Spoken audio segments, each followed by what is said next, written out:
திருமணமான சில மாதங்களுக்குள் மருத்துவ மனைவி கொடூர கொலை.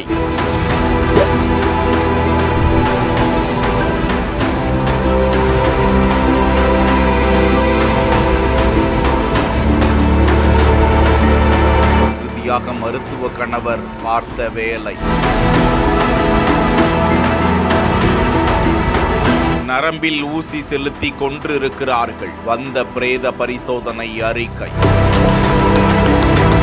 நாடகமாடிய கணவர் கைது செய்யப்பட்டது எப்படி? பெங்களூருவை சேர்ந்த 29 வயதுடைய தோல் மருத்துவர் டாக்டர் கிருத்திகா MBBS MD தோல் மருத்துவம், DNB தோல் மருத்துவம், பால்வினை நோய் மற்றும் தொழுநோய் குறித்த NBEMS படிப்பு மற்றும் தோல் அறுவை சிகிச்சை நிபுணர். லட்சியத்தோடு படித்து மருத்துவரான கிருத்திகா அறுவை சிகிச்சை நிபுணர் டாக்டர் மகேந்திர ரெட்டியை கடந்த 2024ஆம் ஆண்டு மே மாதம் தான் திருமணம் செய்திருக்கிறார். திருமணமாகி 11 மாதங்களுக்கு பிறகு மர்மமான முறையில் கிருத்திகா வீட்டில் மயங்கிய நிலையில் கிடக்கிறார். ஏற்கனவே கிருத்திகாவிற்கு அஜீரணம், இரைப்பை அழற்சி மற்றும் குறைந்த சர்க்கரை இருந்ததாக கூறப்படும் நிலையில் அவரது கணவர் மகேந்திரா ரெட்டியே அவருக்கு மருத்துவம் பார்த்து ஊசி மருந்துகளை கொடுத்து வந்ததாக சொல்லப்படுகிறது. இந்த நிலையில்தான் வீட்டிலேயே திடீரென கிருத்திகா மயங்கிய நிலையில் அவரை தனியார் மருத்துவமனைக்கு கொண்டு சென்று பரிசோதித்த போது அவர் இறந்து விட்டதாக தெரிவிக்க